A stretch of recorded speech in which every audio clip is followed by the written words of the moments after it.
Starting with the name of Allah Almighty, who is the most gracious and the most merciful. Assalamu alaikum. I am Ahmed Ali. हम पढ़ रहे हैं class 11th physics chapter number 2 vectors and equilibrium. आज का जो हमारा topic है that is unit vector.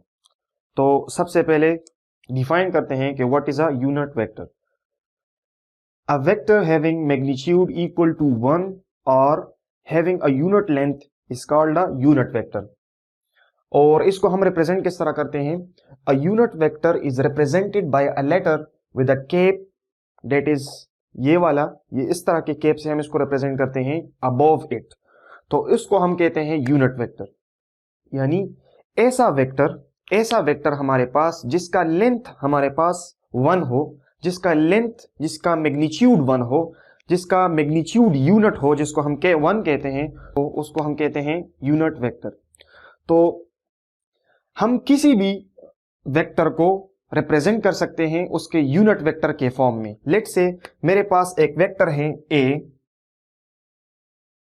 This is a vector. तो इस वेक्टर का यूनिट वेक्टर क्या होगा कि मैं अगर इस वेक्टर का जो यूनिट वेक्टर होगा, यूनिट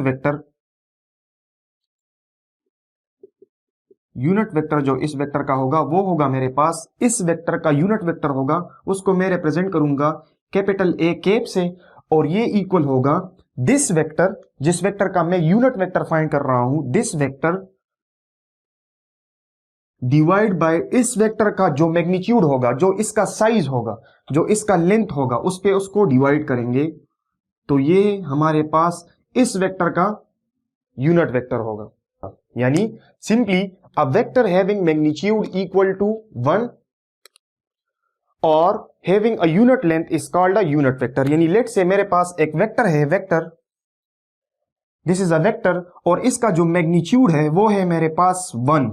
इसका मैग्नीट्यूड 1 है हमारे पास, इसका यूनिट नहीं होता, इसको हम बाद में डिस्कस करेंगे। तो ऐसा वेक्टर जिसका मैग्नीट्यूड यूनिट हो, यूनिटी हो या 1 हो, तो ऐसे वेक्टर को हम कहते हैं यूनिट वेक्टर। फिर हम किसी भी वेक्टर का यूनिट वेक्टर फाइंड आउट कर सकते हैं। सिंपली हम उस वेक्टर को उसके मैग्नीट्यूड पे डिवाइड करेंगे तो हमारे पास आएगा unit vector, that is a cap. तो ये है मेरे पास यूनिट वेक्टर। अगर आप यहां गौर से देखें तो अगर मैं ए वेक्टर फाइंड आउट कर रहा हूं, ए वेक्टर, तो मैं अगर इसको यहां शिफ्ट करूं, दिस मैग्नीट्यूड को यहां शिफ्ट करूं, तो ये इक्वल होगा ए magnitude times a unit vector. ये वेक्टर जो होगा ये इक्वल होगा magnitude of this vector times the unit vector. तो यूनिट वेक्टर का फायदा क्या है हमारे पास, यानी हम क्यों ऐसे वेक्टर को यूज करते हैं जो कि जिसका लेंथ 1 मीटर हो, सॉरी जिसका लेंथ यूनिटी हो, जिसका मैग्नीट्यूड 1 हो, तो इस किस्म के यूनिट को हम यूज क्यों करते हैं? तो इसका रीजन ये है कि यूनिट वेक्टर जो हमारे पास होता है इसको हम सिर्फ एक डायरेक्शन के लिए यूज करते हैं। यूनिट वेक्टर को हम कि इस वेक्टर की डायरेक्शन क्या है हमारे पास, तो हम यूनिट वेक्टर को यूज करते हैं। यानी अगर मैं इस वेक्टर को लिख रहा हूं, इसके मैग्नीट्यूड को अगर मैं यूनिट वेक्टर से मल्टीप्लाई करूं तो मुझे इस इस वेक्टर की डायरेक्शन मिलेगी। जाहिर सी बात है, अगर मैं इस वेक्टर का मैग्नीट्यूड यूनिट वेक्टर से मल्टीप्लाई कर रहा हूं तो जाहिर सी बात है मैग्नीट्यूड एंड डायरेक्शन, और मैग्नीट्यूड और डायरेक्शन जिस क्वांटिटी के पास हो उसको हम कहते हैं वेक्टर क्वांटिटी। तो जाहिर सी बात है यूनिट वेक्टर जो है मेरे पास ये जस्ट किसी वेक्टर का डायरेक्शन शो करने के लिए यूज होता है। तो हम लिख सकते हैं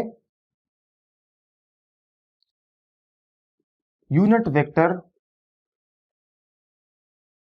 gives the direction of a vector, unit vector gives the direction of a vector, let's say vector A मैं लिख सकता हूं A, without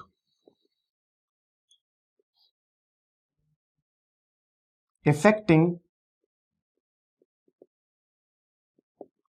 its magnitude, without affecting its magnitude यानी जिस तरह मैंने आपसे कहा कि जो यूनिट वेक्टर होता है उसका मैग्नीट्यूड हमारे पास 1 होता है, उसका मैग्नीट्यूड हमारे पास 1 होता है। तो अगर मैं किसी वेक्टर को लिख रहा हूं मैग्नीट्यूड उसका और उसको मैं मल्टीप्लाई कर रहा हूं यूनिट वेक्टर के साथ, तो हमें पता है कि यूनिट वेक्टर का जो मैग्नीट्यूड है वो 1 है। तो उस वेक्टर को उसका यानी उस वेक्टर को अगर मैं लेट से 1 इससे मल्टीप्लाई कर रहा हूं तो इस वेक्टर पे कोई इफेक्ट नहीं पड़ रहा, क्योंकि 1 into something is again that, यानी 1 इंटू समथिंग इज अगेन वही चीज, जब हम 1 से किसी चीज को मल्टीप्लाई करते हैं तो हमारे पास वही रिजल्ट वापस आता है। तो that's why it does not effect the magnitude of the given vector, it only gives the direction. यानी अगर मैं इस वेक्टर के मैग्नीट्यूड के साथ यूनिट वेक्टर मल्टीप्लाई कर रहा हूं तो मुझे इस वेक्टर की हमें डायरेक्शन मिलेगी। तो that's why unit vectors are used, unit vector को हम इस्तेमाल करते हैं just to give the direction of a given vector. अब हम कुछ इंपॉर्टेंट यूनिट वेक्टर्स पढ़ेंगे। हमें पता है कि हमारे पास कार्टेशियन कोऑर्डिनेट सिस्टम है, Cartesian coordinate system. So this is x axis, this is y axis and let's say this is z axis। तो ये हमारे पास ओरिजिन होता है। तो हमें पता है कि यूनिट वेक्टर हमें कोई खास डायरेक्शन बता रहा है। तो हमारे पास थ्री इंपॉर्टेंट यूनिट वेक्टर्स होते हैं। एक unit vector along this axis होगा, this axis, let's say this is the X axis, इसको मैंने एक्स एक्सिस लिखा है। तो इसके अलोंग जो यूनिट वेक्टर होगा जिसका मैग्नीट्यूड 1 होगा तो उसको हम रिप्रेजेंट करते हैं आई डॉट से, unit vector along X axis. इसी तरह वाई एक्सिस के अलोंग जो यूनिट वेक्टर होगा, वाई एक्सिस के अलोंग जो यूनिट वेक्टर होगा उसको हम रिप्रेजेंट करते हैं जे कैप से। और इसी तरह जेड एक्सिस के अलोंग जो यूनिट वेक्टर होगा उसको हम रिप्रेजेंट करते हैं के कैप से। यानी I unit vector along x axis, j is unit vector along y axis and k cap is equal to unit vector along z axis। तो ये है 3 इंपॉर्टेंट यूनिट वेक्टर्स। यानी अगर हम x एक्सिस पे जा रहे हैं तो जो डायरेक्शन हम शो करेंगे जाहिर सी बात है उसको हम यूनिट वेक्टर से रिप्रेजेंट करेंगे। तो उस केस में जब हम यूनिट वेक्टर को लिखेंगे तो उसको हम आई कैप से रिप्रेजेंट करेंगे, स्मॉल आई कैप से रिप्रेजेंट करेंगे। अगर हम y एक्सिस पे जा रहे हैं तो उस वेक्टर को हम जब रिप्रेजेंट करेंगे तो उसको हम लिखेंगे जे कैप से रिप्रेजेंट करेंगे। और इसी तरह अगर हम के को लिख रहे हैं तो हम रिप्रेजेंट करेंगे उसको के कैप से। फॉर एग्जाम्पल अगर हमारे पास फोर्स लग रहा है एक्स एक्सिस, वाई एक्सिस और जी एक्सिस, हम डिटेल में नहीं जा रहे हैं, हम जस्ट ये बता रहे हैं कि हमारे पास अगर फोर्स है और वो लेट्स से एक्स वाई और जी एक्सिस पे हमारे पास फोर्सेस हैं, तो force is a vector quantity. तो मैं उस फोर्स को लेट्स से रिप्रेजेंट कर सकता हूं इस तरह। अगर एक फोर्स इस डायरेक्शन में लग रहा है, लेट्स से एक फोर्स इस डायरेक्शन में लग रहा है तो मैं इसको लिख सकता हूं लेट्स से 2 न्यूटन फोर्स लग रहा है तो मैं 2I लिख सकता हूं। इसी तरह इस तरह लिख सकता हूं 2 newton along Y axis, X axis, plus let's say 3 Newton इस एक्सिस पे लग रहा है, 3 न्यूटन अलोंग जे एक्सिस, अलोंग वाई एक्सिस, तो उसको उसके यूनिट वेक्टर से प्रेजेंट करेंगे, दैट इज जे के। And let's say 5 Newton force is acting along Z axis, तो उसको मैं लिख सकता हूं लेट्स से 5 के। तो ये है, तो इससे हमें पता लगेगा कि this force is along X axis, this 3 Newton force is along y axis and this 5 Newton force is along the z axis। तो ये है कार्टेशियन कोऑर्डिनेट सिस्टम में हमारे पास 3 इंपॉर्टेंट यूनिट वेक्टर्स हैं, I along x axis, J along y axis and K along z axis। so these are the important unit vectors। अब हम ये जानेंगे कि एक बहुत ही इंपॉर्टेंट क्वेश्चन कि वेक्टर्स जो हमारे पास होते हैं, vectors are not unitless. Vectors जो हमारे पास होते हैं, vectors, they are not unitless, but a unit vector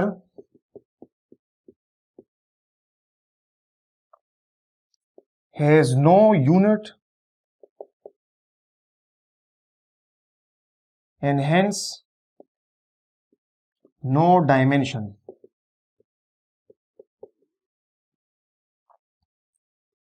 तो हम कह सकते हैं कि यूनिट वेक्टर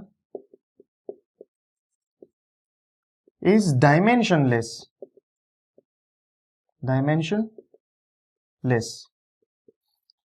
यानी यूनिट वेक्टर जो है, हमें पता है कि यूनिट वेक्टर जो होता है हमारे पास vector divide by its magnitude होता है। किसी भी वेक्टर को अगर हम उसके मैग्नीट्यूड पे डिवाइड करेंगे तो हमें उस वेक्टर का unit vector along that vector direction मिल जाएगा। तो यूनिट वेक्टर का जैसे हमें पता है इसका मैग्नीट्यूड 1 है, तो 1 इज अ नंबर है हमारे पास, एक नंबर होता है हमारे पास 1, तो 1 का कोई यूनिट नहीं होता, dates why unit vector is dimensionless. लेकिन इसको और भी इजीली समझने के लिए एक एग्जांपल लेंगे कि लेट्स से मेरे पास मैं लिखूं कि force is equal to 2 newton, let's say force is equal to 2 newton along X axis, तो मैं आई लिख रहा हूं। तो जाहिर सी बात है इस फोर्स को इसकी डायरेक्शन रिप्रेजेंट करने के लिए हम यूनिट वेक्टर यूज करते हैं, इस that's why we use unit vector. अगर मैं इस फोर्स को इस तरह लिखूंगा लेट्स से कि force is equal to 2 newton और मैं इस पे वेक्टर लगा रहा हूं, तो इसकी डायरेक्शन कहां है हमारे पास, तो इसकी डायरेक्शन को लिखने के लिए कि ये अलोंग जे एक्सिस है, लेट्स से के एक्सिस है, या इस तीनों पे है तो फिर तीनों हम लिखेंगे। तो लेट्स से अलोंग एक्स एक्सिस है तो मैं आई कैप से रिप्रेजेंट करूंगा। अब दिस इज नॉट, मैंने लिखा vectors are not unitless, vectors के यूनिट होते हैं हमारे पास, यानी अगर ये एक वेक्टर है तो ये फोर्स का यूनिट हमारे पास न्यूटन है, तो इसका डायमेंशन भी होगा। लेकिन जो हमारे पास यूनिट वेक्टर्स होते हैं उनके डायमेंशंस नहीं होते हैं, उनके ना यूनिट होते हैं और ना ही हमारे पास डायमेंशंस होते हैं। फॉर एग्जांपल अगर मैं इस वेक्टर का यूनिट वेक्टर निकालना चाहता हूं तो हमें पता है कि unit vector is defined as F cap vector divide by its magnitude. तो ये वेक्टर हमें पता है कि ये इक्वल है 2 न्यूटन के, और इसी तरह इसका जो मैग्नीट्यूड होगा वो भी लेट्स से मैं इसको रिप्रेजेंट कर रहा हूं 2 से, इसका जो लेंथ होगा इस वेक्टर का डेट इज 2, यानी इस वेक्टर का जो लेंथ है इसको हम बाद में पढ़ेंगे कि हम मैग्नीट्यूड को किस तरह फाइंड आउट करेंगे। लेकिन इस वेक्टर का जो ये let's say this is the vector along X axis, और इस वेक्टर का जो मैग्नीट्यूड है वो है हमारे पास 2। तो जाहिर सी बात है इसका अगर मैं मैग्नीट्यूड भी लिखूंगा तो डेट ऊपर भी हमारे पास एक न्यूमेरिकल वैल्यू है और नीचे भी हमारे पास एक न्यूमेरिकल वैल्यू है, यानी इसका मतलब यह है कि मैं फोर्स को डिवाइड कर रहा हूं उसके मैग्नीट्यूड पे। तो हमारे पास यहां से अगर मैं न्यूमेरिकल वैल्यू की बात कर रहा हूं तो अगर मैं फिलहाल डायरेक्शन को साइड पे रखूं, मुझे पता है कि this 2 newton will cancel out with this 2 newton, तो मेरे पास सिर्फ डायरेक्शन रह जाएगा that is I, and direction has no unit, direction has no unit, direction का हमारे पास कोई यूनिट नहीं होता। यानी इस यूनिट वेक्टर को मैंने इस वेक्टर के यूनिट वेक्टर को डिवाइड किया है इसके मैग्नीट्यूड पे, तो हमें पता है कि फोर्स जो वेक्टर मुझे गिवन है that is 2 newton in X direction, that is 2 newton I divide by its magnitude, तो मुझे पता है वो है 2, तो न्यूटन कैंसल आउट हो जाएंगे, तो इसको हम कह सकते हैं कि इट इज द रेशो, इसको हम रेशो भी कह सकते हैं because this is unitless. Force और इसके मैग्नीट्यूड का हम, तो फोर्स का यहां भी फोर्स है यहां भी फोर्स है, तो that's why this will cancel out, तो हमारे पास सिर्फ डायरेक्शन रह जाएगा। तो जब हमारे पास सिर्फ डायरेक्शन रह जाएगा that is again unit vector, और यूनिट वेक्टर का जो मैग्नीट्यूड होता है वो हमारे पास होता है 1, और 1 जो होता है हमारे पास that's a pure number, it is a pure number, that's why unit vector is dimensionless. Unit vector has no dimensions but vector do have dimensions. अगर मैं आपसे कहूं कि velocity is equal to 6 metre per second due east, let's say कि 6 metre per second किसी object की velocity है और ये ईस्ट की तरफ जा रहा है, तो 6 मीटर वेलोसिटी का जाहिर सी बात है वेलोसिटी का हमारे पास यूनिट है, it is measured in metres per second, तो इसका यूनिट भी है और इसका डायरेक्शन भी है। इसी तरह जितने भी हमारे पास वेक्टर्स हैं उनके यूनिट भी हैं और डायरेक्शंस भी हैं हमारे पास। लेकिन जो यूनिट वेक्टर किसी भी वेक्टर का हम निकालेंगे तो यहां जब हम आएंगे तो हमें पता है कि यहां जो यूनिट होगा और यहां जो यूनिट होगा वो तो जाहिर सी बात है कैंसल आउट हो जाएंगे।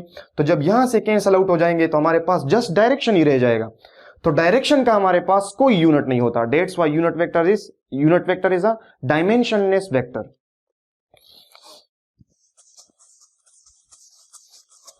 इसके बाद हम एक चीज डिस्कस करेंगे। समटाइम्स हम एरिया जो हमारे पास होता है लेंथ इंटू लेंथ जिसे हम एरिया कहते हैं, तो हम एरिया को समटाइम्स स्केलर लेते हैं, लेकिन समटाइम्स हम एरिया को वेक्टर क्वांटिटी कंसीडर करते हैं जिसको हम कहते हैं वेक्टर एरिया। तो ये हमें फिजिक्स में सुनते हैं वेक्टर एरिया। तो वेक्टर एरिया का क्या मतलब है? तो लेट्स से जिस तरह हमारे पास 3 यूनिट वेक्टर्स होते हैं आई, जे और के, तो ये तीनों vectors along X, Y and K respectively होते हैं। अगर मेरे पास कोई सरफेस है, सरफेस जाहिर सी बात है, अगर मेरे पास ये एक सरफेस है, this is a let's say a rectangular surface, this is a rectangular surface, तो इसका कुछ एरिया बनेगा, इसका कुछ लेंथ होगा, इसका कुछ विड्थ होगा। तो length into width gives the area of this. तो ये जो एरिया होगा ये मुझे मिलेगा, ये एरिया मुझे मिलेगा। तो इस एरिया का भी हमारे पास एक डायरेक्शन होता है, तो जिसको हम एक वेक्टर से रिप्रेजेंट करते हैं, यूनिट वेक्टर से। और तो इस केस में इस एरिया का जो डायरेक्शन होगा वो हमारे पास अपवर्ड होगा, और इसको मैं रिप्रेजेंट करता हूं एन कैप से, जिसको हम कहते हैं नॉर्मल वेक्टर। नॉर्मल वेक्टर, तो ये भी हमारे पास एक यूनिट वेक्टर होता है जो हमें इस वेक्टर एरिया का डायरेक्शन बता रहा है। यानी इस एरिया का डायरेक्शन मेरे पास इस डायरेक्शन में एरिया है, this is the unit area. तो यूनिट वेक्टर मुझे बता रहा है कि इस एरिया का डायरेक्शन अपवर्ड है, यूनिट वेक्टर मुझे बता रहा है। और इस केस में हम इसको कहते हैं नॉर्मल वेक्टर। इस केस में एन कैप से हम रिप्रेजेंट करते हैं किसी भी एरिया का, जो कोई भी एरिया है हमारे पास, उस एरिया का जो डायरेक्शन होगा वो किस साइड पे होगा, उस एरिया का डायरेक्शन क्या होगा, तो उसको हम रिप्रेजेंट करते हैं एक नॉर्मल वेक्टर से। ये भी मेरे पास एक यूनिट वेक्टर है, नॉर्मल वेक्टर भी एक यूनिट वेक्टर है, लेकिन एरिया के केस में हम इसको नॉर्मल वेक्टर कहते हैं। तो एरिया का जो डायरेक्शन होगा वो इस डायरेक्शन में होगा जिस डायरेक्शन में नॉर्मल वेक्टर होगा।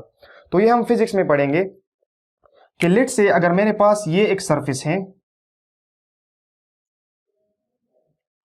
ये मेरे पास लेट्स से एक सरफेस है, ये हमें एक्सप्लेन करने की जरूरत नहीं है, लेकिन जस्ट टू रिमेंबर कि अगर मैं आपसे कहूं कि इस फेस का जो नॉर्मल वेक्टर होगा वो किस डायरेक्शन में होगा, तो this face is let's say towards you, this face is towards you, तो इसका जो वेक्टर एरिया होगा वो जिस तरह ये नॉर्मल इस वेक्टर एरिया के बिल्कुल परपेंडिकुलर होगा। Remember this vector normal will be perpendicular to this surface. इसी तरह इस एरिया का जो वेक्टर नॉर्मल होगा वो आउटवर्ड होगा, तो इस तरह होगा। ये मार्कर जिस तरह मैं लिख रहा हूं बिल्कुल ये मार्कर से मैं इसको रिप्रेजेंट कर रहा हूं इस तरह, तो ये बिल्कुल आउटवर्ड होगा। तो मैं इसको बोर्ड पे इस तरह तो ड्रा नहीं कर सकता, तो मैं इस तरह होगा ये वेक्टर नॉर्मल।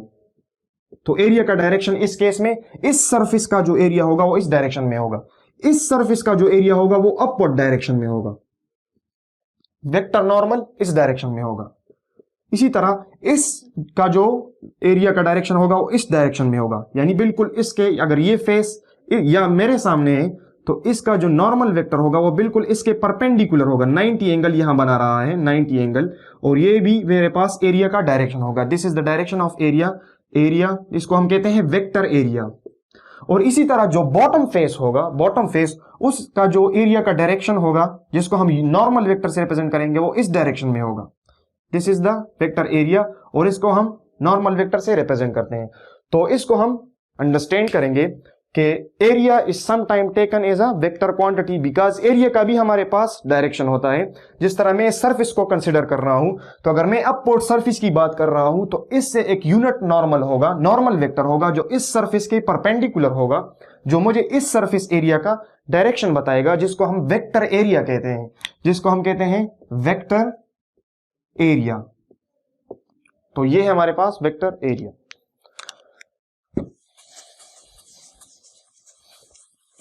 इसके बाद हम पढ़ेंगे एडिशन ऑफ वेक्टर्स। तो एडिशन ऑफ वेक्टर्स हम किस तरह करते हैं, तो vectors can be added geometrically by drawing them to a common scale and then placing them head to tail. ये हम पढ़ेंगे what is head to tail, this is a rule, इसको फॉलो करेंगे। Then placing them head to tail, joining the tail of the first vector with the head of the second vector with the last vector, means जो second vector होगा जिसको हम vector sum कहते हैं, gives the resultant, और इसको हम कहते हैं addition of vectors.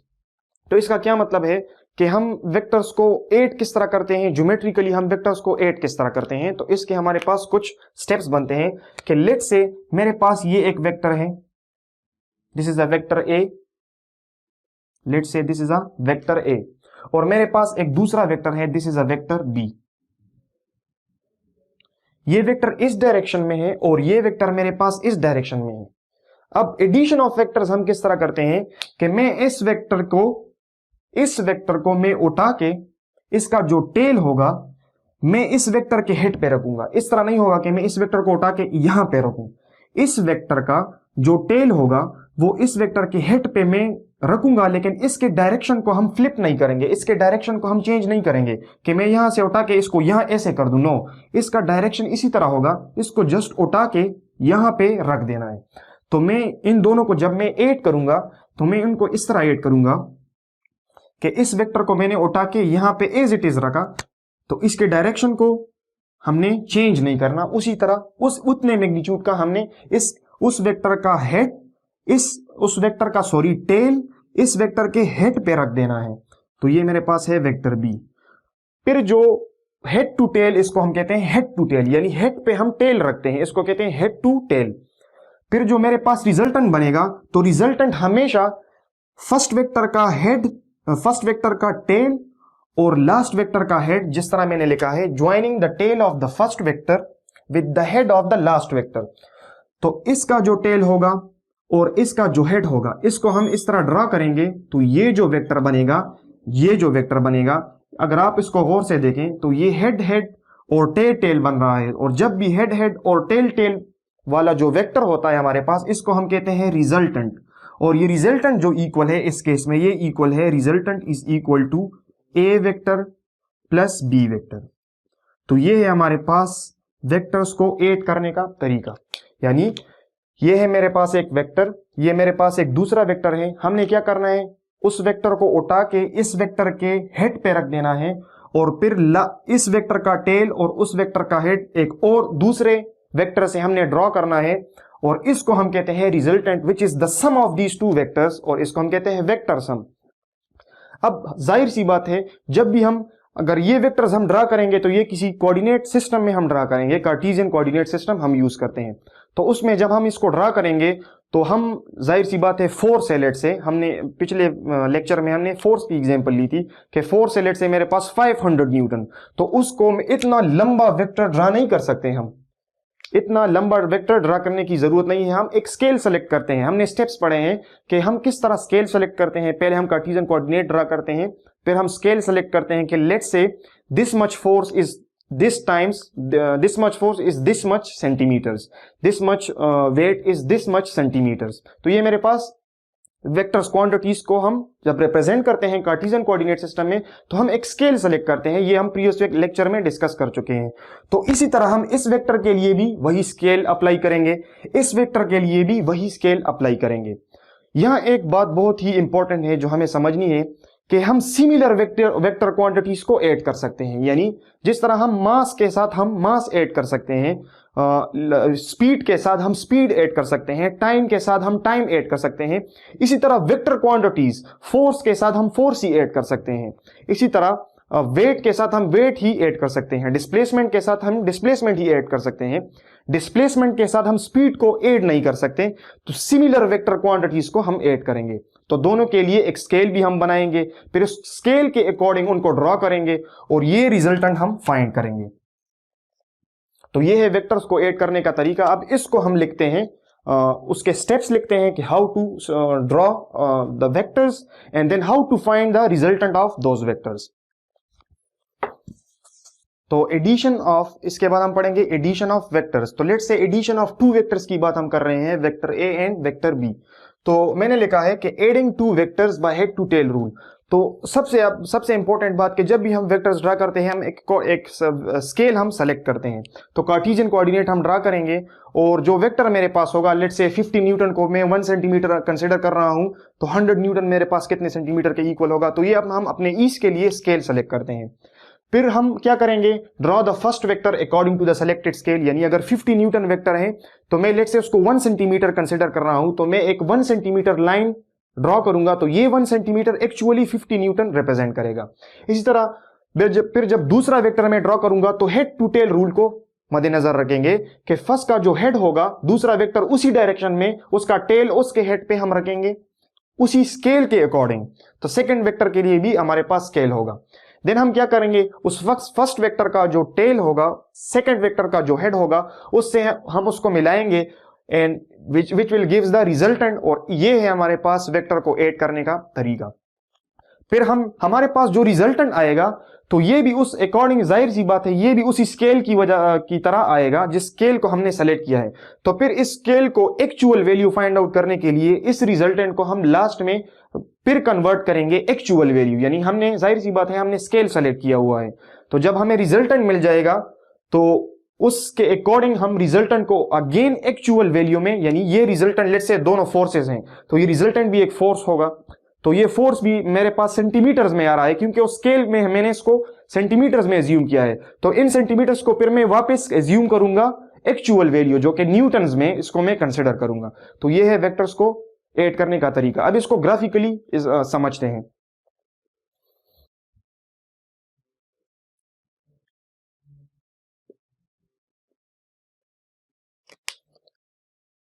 Let's say हम दो वेक्टर्स को ऐड करना चाहते हैं। लेट्स से मेरे पास एक वेक्टर है, दिस इज वेक्टर ए, और ये एक्स एक्सिस के साथ एक एंगल बना रहा है जिसको मैं थीटा ए से रिप्रेजेंट कर रहा हूं। और ये वेक्टर मेरे पास है ए वेक्टर, और ये कार्टेशियन कोऑर्डिनेट सिस्टम है। इसी तरह मेरे पास एक दूसरा वेक्टर है जो इस एक्स एक्सिस के साथ, X axis and Y axis, इसके साथ एंगल बना रहा है। Let's say this is vector B, और ये जो एंगल बना रहा है ये है मेरे पास थीटा बी। अब इन दोनों वेक्टर्स को ऐड करने का तरीका ये है कि मैं एक कार्टेशियन कोऑर्डिनेट सिस्टम लूंगा, यहां इसको ड्रा करते हैं। अब मैं फर्स्ट वेक्टर को उसी डायरेक्शन में यहां ड्रा करूंगा, उसी डायरेक्शन में। तो मैं क्या करूंगा, तो मैं इस वेक्टर को उठा के यहां पे रखूंगा। This is again X axis, this is Y axis. फिर मैं इस वेक्टर का जो टेल होगा, this is tail, this is head, इसको इसी डायरेक्शन में उठा के यहां रखूंगा, इसके हेड पे रखूंगा। तो इसका डायरेक्शन जो भी बन रहा है, तो ये इसका जो डायरेक्शन बन रहा है डेट इज रफ स्केच है, तो आप एज्यूम करें कि ये इसी डायरेक्शन में है। तो इसका जो एंगल होगा एक्स एक्सिस के साथ, तो ये जाहिर सी बात है दिस इज एक्स एक्सिस, को इसके एंगल को हम डिस्टर्ब नहीं करेंगे, that is again theta B. सही है। और जाहिर सी बात है जो फर्स्ट वेक्टर का, दिस इज फर्स्ट वेक्टर, इसका जो हेड होगा, जो टेल होगा सेकंड वेक्टर के, दिस इज फर्स्ट वेक्टर जिसको ए हम कह रहे हैं, दिस इज सेकंड वेक्टर जिसको हम बी कह रहे हैं। तो इससे मैं यहां तक एक लाइन ड्रॉ करूंगा, और इस लाइन को हम कहते हैं resultant of these two vectors. इस स्ट्रेट लाइन को, स्ट्रेट वेक्टर को, स्ट्रेट एरो को हम कहते हैं resultant of these two vectors. और जाहिर सी बात है ये रिजल्टेंट भी इस एक्स एक्सिस के साथ एक एंगल बना रहा है जिसको हम कहते हैं थीटा आर। और ये रिजल्टेंट जो होगा ये मेरे पास इक्वल होगा this vector plus this vector, vector A plus vector B. This is the resultant of these two vectors. तो ये है वेक्टर्स को सिंपली ऐड करने का तरीका। फर्स्ट वेक्टर लेंगे, उसी डायरेक्शन को रखेंगे, खराब नहीं करेंगे उस डायरेक्शन को। फिर सेकंड वेक्टर लेंगे, उसके हेड पे रखेंगे उसका टेल, और फर्स्ट वेक्टर का टेल और सेकंड वेक्टर का हेड ज्वाइन करेंगे उस लाइन से। रिमेंबर जो रिजल्टेंट होता है वो हमेशा उसका टेल टेल के साथ होगा और हेड हेड के साथ होगा। तो ये आपने याद रखना है। एक और जो हम गलत करते हैं, जो चीजें हम गलत रिप्रेजेंट करते हैं, वो ये है कि हम समटाइम्स इस तरह लिखते हैं कि ये मेरे पास एक वेक्टर है और ये मेरे पास एक दूसरा वेक्टर है। तो हम कहते हैं इन दोनों के दरमियान एंगल इतना है, let's say angle is let's say 60 degrees. हम इस तरह करते हैं। रिमेंबर ये गलत होता है। हमारे पास जो एंगल होता है it is always between the tails, यानी एंगल जो होगा ये हमारे पास, अगर ये वेक्टर है और ये वेक्टर है, तो मैं इस एंगल को, ये इसका हेड और टेल आ रहा है। वेक्टर हमेशा दो टेल्स के, अगर ये एक वेक्टर है ये दूसरा वेक्टर है, तो एंगल हमेशा दो टेल्स के, जहां दो टेल्स मिल रहे हैं एंगल हम वहां रिप्रेजेंट करते हैं। इस तरह लिखना, this is wrong, this is wrong and this is the correct way. यानी अगर एक हेड है और उसका टेल हम इसके साथ ज्वाइन किया है, तो हेड और टेल को अगर हम कह रहे हैं कि मेरा एंगल यहां इतना बन रहा है, तो ये मेरे पास रॉन्ग इंटरप्रिटेशन है। हमेशा जो एंगल बनेगा वो दो टेल्स के बीच में बनेगा। तो अगर मैं इसको सही तरह लिखना चाहता हूं तो मैं इसको इस तरह लिख सकता हूं कि मैं इस वेक्टर को उठा के लेट्स से दिस वेक्टर को यहां से उठा के इसके हेड पे इस तरह रख दूंगा। अब मैं कह सकता हूं कि इसमें जो एंगल बन रहा है इन दोनों वेक्टर्स के दरमियान, डेट इज 60 डिग्री। तो इस बात का हम ख्याल रखेंगे। इसके बाद हम पढ़ेंगे वेक्टर एडिशन इज कम्यूटेटिव। एक छोटी सी बात जो मैं आपको करना चाहता हूं कि हम जितने भी लेक्चर्स मैंने डिलीवर किए हैं, तो this is according to the KPK text book, तो मैं उसको फॉलो करता हूं, तो आप उसको फॉलो कर सकते हैं। तो मैं टॉपिक वाइज जितने भी टॉपिक्स आ रहे होते हैं बुक से अकॉर्डिंगली, तो मैं टॉपिक वाइज उसको एक्सप्लेन करता हूं। तो अगर आप बुक को देखेंगे तो मैं टॉपिक्स को टॉपिक वाइज में लेक्चर्स डिलीवर कर रहा हूं। तो आप जरूर बुक देखें और जब भी कोई प्रॉब्लम हो तो आप जरूर पूछा करें। जैसा कि मैंने आपसे कहा है कि अगर क्वेश्चन पूछेंगे तो जाहिर सी बात है फिर मैं उसको, अगर मुझे नहीं भी आता होगा तो मैं जाहिर सी बात है उसको स्टडी करूंगा, तो आपसे शेयर करूंगा। तो इसमें आपका भी फायदा होगा और मेरा भी फायदा होगा। लर्न करेंगे हम इकट्ठे इंशाल्लाह। तो ये टॉपिक है वेक्टर एडिशन इज कम्यूटेटिव। जिस तरह हमें पता है कि हम लिखते हैं 2+3 या इस तरह लिखना 3+2, तो एडिशन इज कम्यूटेटिव। तो इससे दोनों से हमारे पास आंसर आ रहा है 5। इसी तरह वेक्टर एडिशन जो होगा, वेक्टर्स को जब हम ऐड करेंगे, डेट इज आल्सो कम्यूटेटिव। यानी उसी एग्जांपल को, ये बहुत ही सिंपल है, उसी एग्जांपल को हम लेते हैं। Let's say this is the Cartesian coordinate system, this is the Cartesian coordinates. Let's say ये है मेरे पास एक वेक्टर इस डायरेक्शन में, इसका जो भी एंगल बन रहा है फिलहाल उसको रहने दें। ये मेरे पास एक वेक्टर है जो कि इसको थोड़ा बड़ा बनाते हैं, ये एक वेक्टर है इस डायरेक्शन में, ये एक दूसरा वेक्टर है इस डायरेक्शन में, सही है। तो जाहिर सी बात है अगर ये एक वेक्टर ए है और ये एक वेक्टर बी है, तो अभी हमने पढ़ा जो रिजल्टेंट होगा वो ये मेरे पास रिजल्टेंट होगा, सही है। मैंने पहले फर्स्ट वेक्टर को लिया, फिर सेकंड वेक्टर को लिया और फिर मैंने रिजल्टेंट फाइंड आउट किया, और ये रिजल्टेंट इस केस में ये जो रिजल्टेंट आ रहा है ये इक्वल है first vector plus second vector, ये जो रिजल्टेंट आ रहा है। अब अगर मैं बी को फर्स्ट वेक्टर कंसीडर करूं और ए को सेकंड वेक्टर कंसीडर करूं, तो रिजल्टेंट अगेन मुझे यही रिजल्टेंट मिलेगा। यानी reversing the order does not effect the actual resultant vector, वही रिजल्टेंट वेक्टर मुझे वापस मिलेगा। तो अगर मैंने फर्स्ट ए को फाइंड आउट किया फिर बी को, तो मेरे पास रिजल्टेंट आया A plus B. This black arrow represents the resultant. अब अगर मैं बी को लेट से फर्स्ट कंसिडर कर रहा हूं, बी को मैं ये मेरे पास इस डायरेक्शन में है, तो मैं बी को फर्स्ट कंसिडर कर रहा हूं इस डायरेक्शन में, लेट से बी को फर्स्ट पहले लेता हूं, और ए इस डायरेक्शन में है, तो ए में इस, जाहिर सी बात है वेक्टर्स को जब ऐड करते हैं तो इसका टेल इसके हेड पे रखेंगे और इसी डायरेक्शन में लेंगे, तो ये मेरे पास ये आएगा। और आप देख सकते हैं कि यही रिजल्टेंट मेरे पास आ रहा है। इस vector, this is vector B now and this is vector A now, और ये जो रिजल्टेंट बन रहा है this is B plus A now is equal to resultant.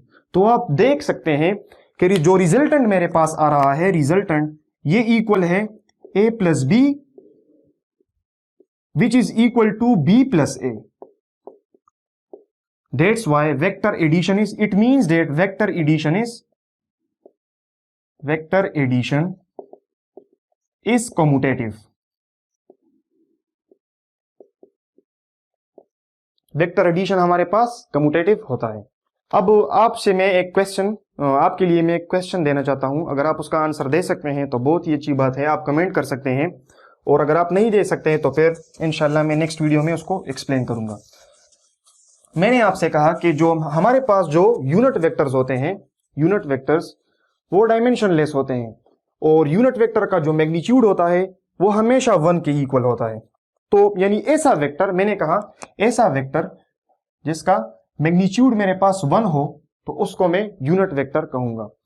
तो हाउ अबाउट, ये क्वेश्चन आप ले सकते हैं कि मैं लेट से फोर्स को ले रहा हूं 1 न्यूटन।